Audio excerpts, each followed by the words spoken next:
So I thought we'd work on today the Bob Dylan classic Like a Rolling Stone. So what you're going to need to hang out with me and work on this song is a cigar box guitar, 4 strings with frets, tuned low to high, D, G, B, D. And of course you're going to need a beer too. Check out my Three Stooges bottle opener.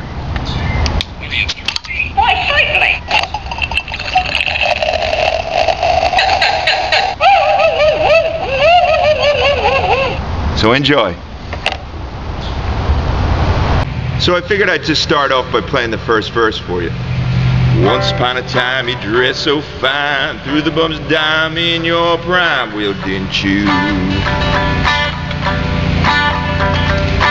People called, said beware doll, you're bound to fall, but you thought they were all kidding you.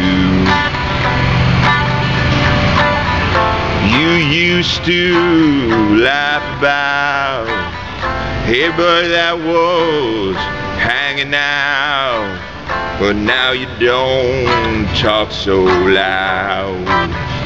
Now you don't seem so proud about having to squander your next meal. How does it feel? Tell me, how does it feel to be without a home, like a complete unknown, just like a rolling stone? And then it just repeats.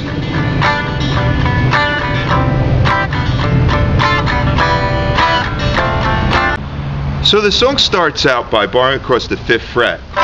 That gives you a C major chord. Then the next is D minor. Now what I want to do is show you a little trick how to find a minor chord if you could figure out where the major chord is.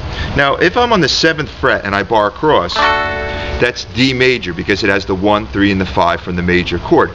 And it's the 3rd string, there's that D right there, that names the chord.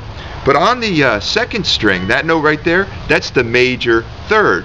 All I have to do is go 1 fret lower to the minor 3rd, and that gives you a minor chord. It's only that one little note that changes a major from a minor chord.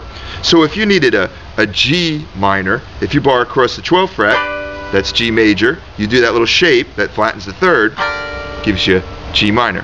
So far we got C, D minor, then E minor, F. Okay, actually, to get the whole F, you have to put your finger down on the 1st string, 3rd fret. But we're going to leave it open and let it ring because it sounds good.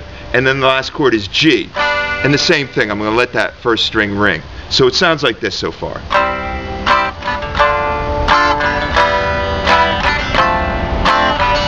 And it stays on that G. Repeats.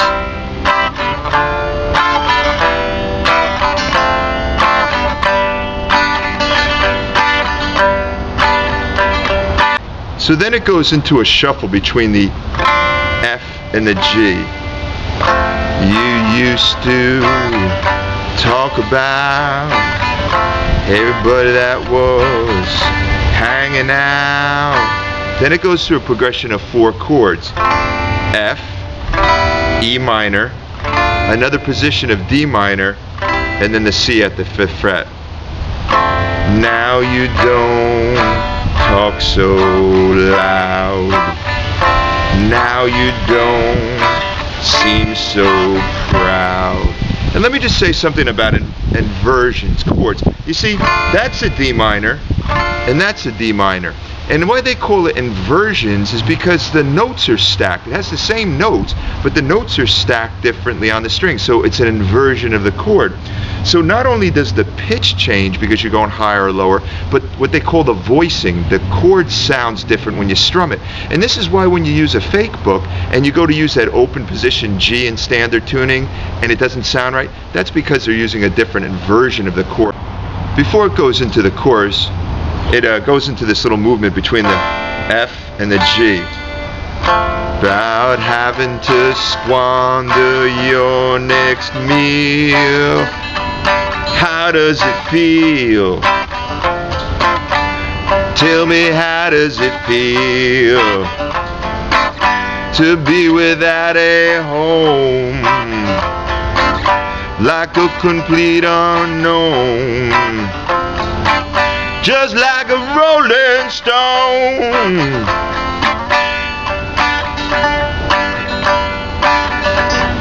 So for the chorus, basically you're using that G chord, the C, the F, and the G.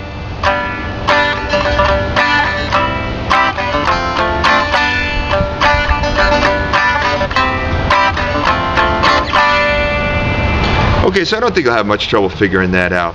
So, time for the old shameless commercial. So if you're enjoying these lessons, please consider purchasing my instructional video CD number 5, How to Play 4-String Cigar Box Guitar.